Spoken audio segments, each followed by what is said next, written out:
What the fuck are sister signs compared to opposite signs?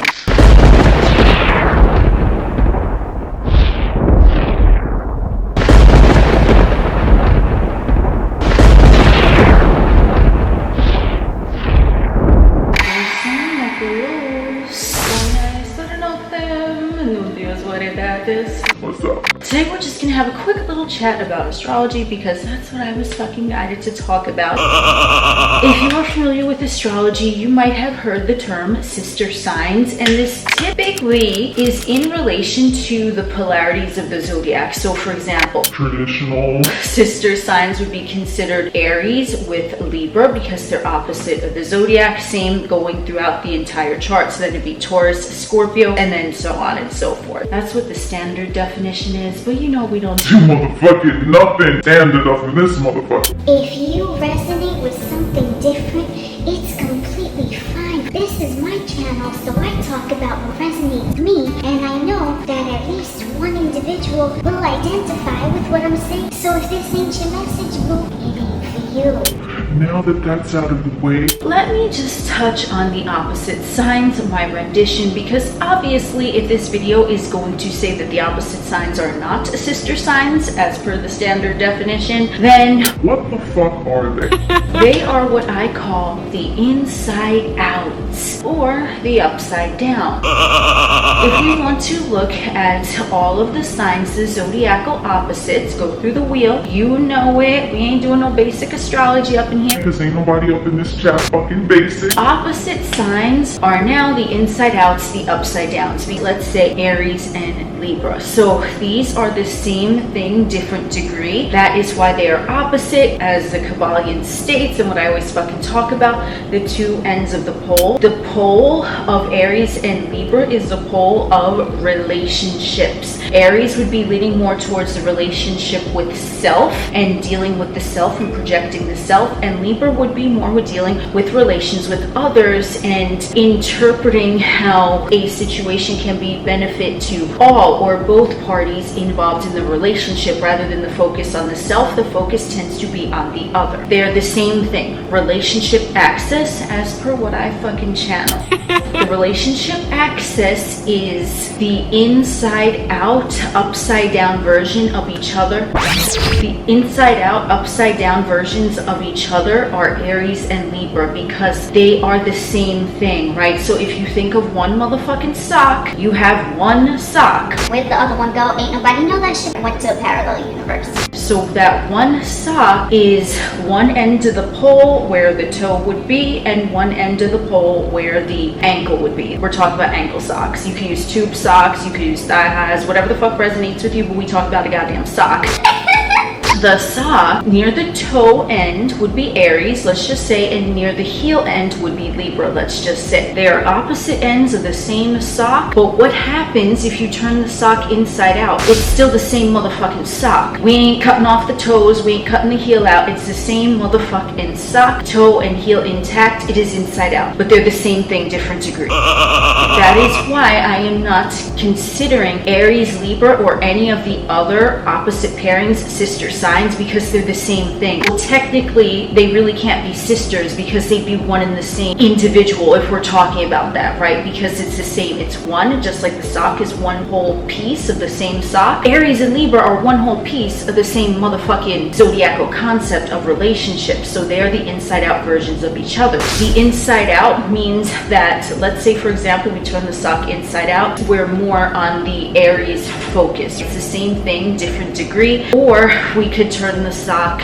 right side. I don't even know what the fuck I'm talking about, right? We turn it the opposite way, whatever the fuck we do. And that would be like the Libra end of the focus in terms of a metaphor, right? Because they're the same thing. Aries and Libra both comprise the sock. It doesn't matter if they're the toe or the heel. They're part of the same sock, clothed from the same fucking thing. If you turn it inside out, the Aries becomes more dominant, focused. The other side, then Libra becomes more dominantly focused, but they're part of the same thing. So what the fuck are the sister signs? I don't know if this has been stated anywhere else, but I just fucking channel nailed it. And I was like, you know what, we gonna talk about this shit today, so here we the fuck are. The sister signs, aside from the sun and the moon, they're not planets, they're celestial bodies, because technically they're luminaries, they're not planets, okay? But I do speak a little bit on this in another one of my videos, but I don't think I ever clarified it in this context before in comparison to like the sister signs in the oppositions, okay? Because like we said, like I said, the oppositions are the same motherfucking shit. It's just which end is leaded. The sister sign, this actually makes more sense to me logically. We have from the planets, okay? Aside from the sun and the moon, which the sister signs would be Cancer, which is governed by the moon, and Leo, which is governed by the sun. Okay? And this is true as well for Vedic astrology. Whichever one resonates more with you, just feel free to use this as well. The reason where this comes into play with the Vedic astrology as well is like archaically, the planets before Neptune, Uranus, and Pluto were discovered and used astrologically, it was only the Saturn, Jupiter, and then the inner planets and the sun and the moon. The archaic planets are the parent of the two sister signs that I'm talking about, and that's why it makes more logical sense to me rather than saying the opposition signs or sister signs when they're the same fucking thing. It'd be like one sibling and then you have the sisters or the brothers or whoever the fuck. Okay? They're different because they're from the same parent planet, which would be Mars governing Aries and Scorpio, which would be Venus governing Taurus and Libra, which would be Mercury governing Gemini and Virgo, which would be Saturn governing Aquarius and Capricorn, which would be Jupiter governing Sagittarius and Pisces. This is how it is viewed archaically. It's one parent sign, and then the sisters or the brothers would be the two signs that it was archaically governed by. Aries and Scorpio in this context would be the sister signs because they're from the same parent planet, which is Mars, and Pluto not being a part of that, right? Because if it's the co-ruler, if it's the archaic definition, then Mars is still going to have influence over Scorpio, but they just wanted to bring out the new planets because this is from astrology that travels dimensions. So just to say it briefly, because I've seen this, Neptune, Uranus, and Pluto are considered more of the revolutionary generational planets in Western astrology in the Earth matrix, but they're like the inner planets, which it sounds weird. They're the inner planets of another branch of astrology, which is more in-depth than the Western system, okay? But more information on that later. And as things progress, then there's going to be more planets used in astrology that come along after Pluto. There was some debate, is Pluto a planet? Well, Pluto is still a planet astrologically speaking, but then there's going to be more planets that are going to come into play, and the astrology system is going to transition over time because the collective wants some new information. That's going to happen at some point in the Earth matrix. I feel like someone wants to hear that message or needs to hear that message. These are the archaic, they are like the OGs. So the sisters are going to be similar because Mars, if it's coming from one branch, Mars, then it's like twigging off that way and twigging off that way, twigging.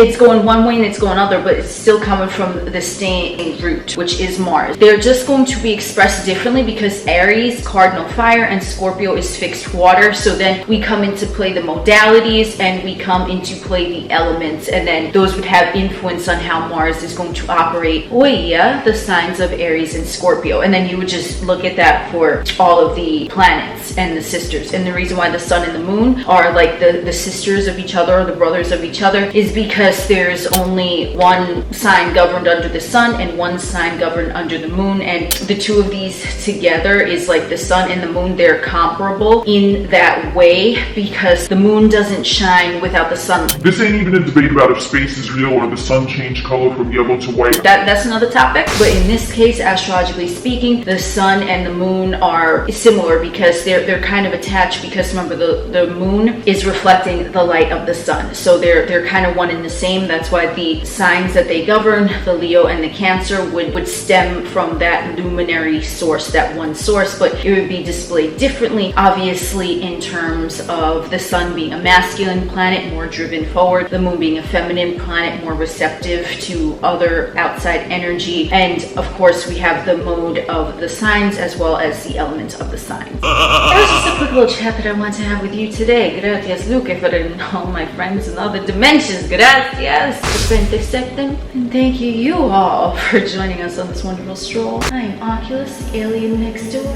purveyor of esoteric lore. We will chit chat again soon.